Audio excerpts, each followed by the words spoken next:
नमस्कार दोस्तों, कोमल कहानी में आज की कहानी है खुशियाँ छोटी या बड़ी।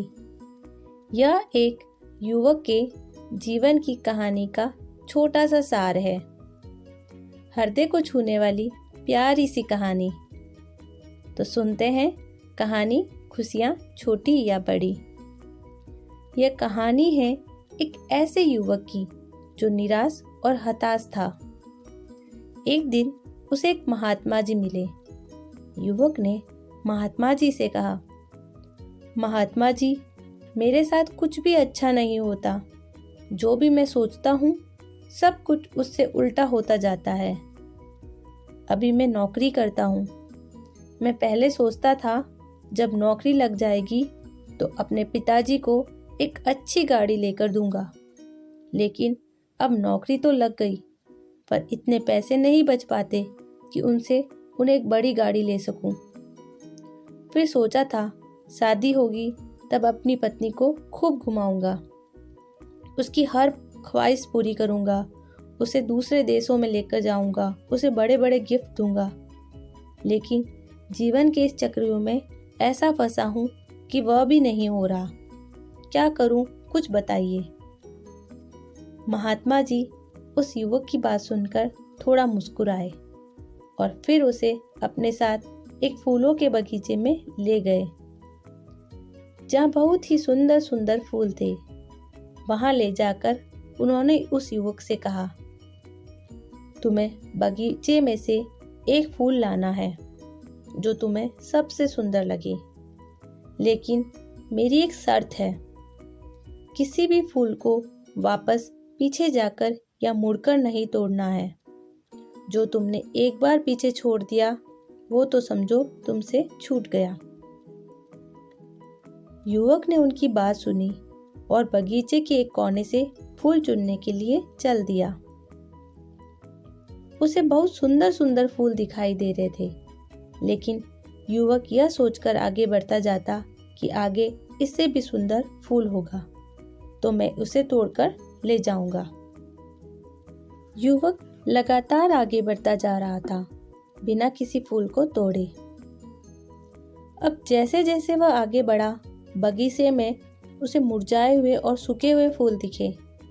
युवक चौंक गया और सोचने लगा, यह क्या? मैं तो और अच्छे की चाह में आगे बढ़ रहा था और यहाँ तो मुझे मुरझाए तथा सूखे फूल मिले। अब शर्त के अनुसार वह पीछे छोड़े फूलों को भी नहीं तोड़ सकता था। अब उसके पास सिर्फ और सिर्फ एक रास्ता था कि वो इन मुरझाए हुए फूलों में से किसी एक को तोड़ ले। तब उसने एक मुरझाया हुआ फूल तोड़ा और महात्मा जी के पास पहुंच गया और उन्हें वह मुरझाया हुआ फूल दिया। महात्मा जी वह फूल देखकर बोले, बगीचे में इतने सुंदर फूल थे और तुम एक मुरझाया हुआ फूल लाए हो।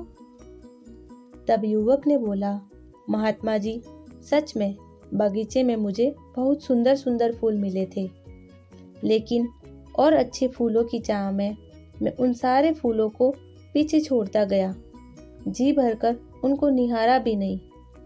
फिर बाद में मुझे सिर्फ यह मुरझाए हुए फूल ही मिले। उनमें से एक फूल मैं ले आया।